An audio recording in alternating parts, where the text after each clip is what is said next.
আসসালামু আলাইকুম। কেমন আছেন সবাই? আশা করছি সবাই অনেক ভালো আছেন। আমিও আল্লাহর রহমতে অনেক ভালো আছি। তো আজকের ব্লগটি সকাল থেকেই শুরু করছি। সকালবেলা ঘুম থেকে উঠেই আগে ঘরদোরগুলো গুছিয়ে নিব, বিছানাপাতিগুলো আগে ছেড়ে নিচ্ছি। ঘরদোর অগোছালো থাকলে কিন্তু কোনো কাজেই মন বসে না, তাই না?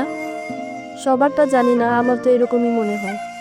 একটু সকাল সকাল ঘুম থেকে উঠতে পারলে কিন্তু সারাদিনের কাজগুলো খুব তাড়াতাড়িই হয়ে যায়।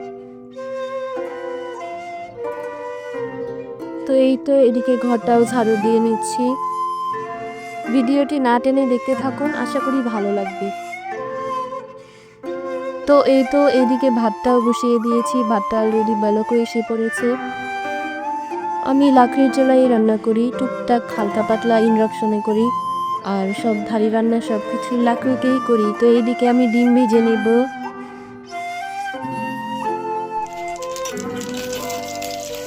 ডিমটা তুলে নিয়ে আমি একই কড়াইয়ে টমেটো ভাজিও করে নেব।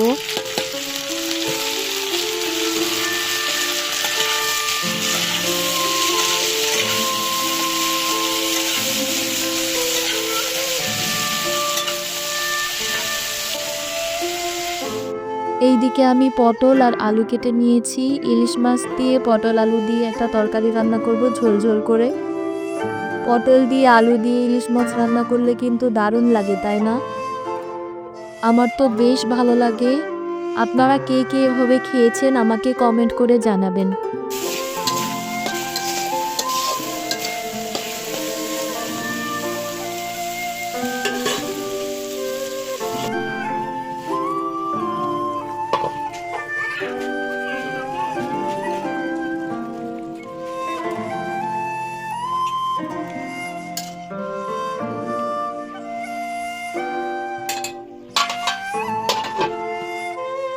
বিকেলবেলা কিছু বাজার সদাই করে নিয়ে আসছিল, এখানে লেটিয়ে নিয়ে আসছিল। আমি ভাবলাম লেটিগুলোকে রাতের বেলা একটু বেছে বেছে রেখে দিই, কারণ রাতে কিন্তু তেমন কোনো কাজ থাকে না। যদি কিছুটা কাজ এগিয়ে রাখা যায়, দিনের বেলা কিন্তু চাপটা একটু কমে।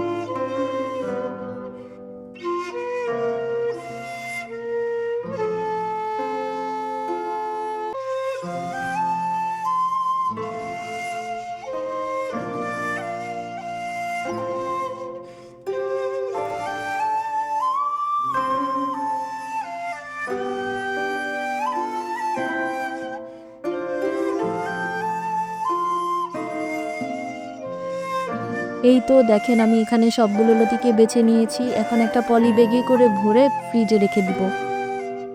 কালকে সকালে এগুলোকে বের করে হালকা ভাপ দিয়ে রান্না করে ফেলবো।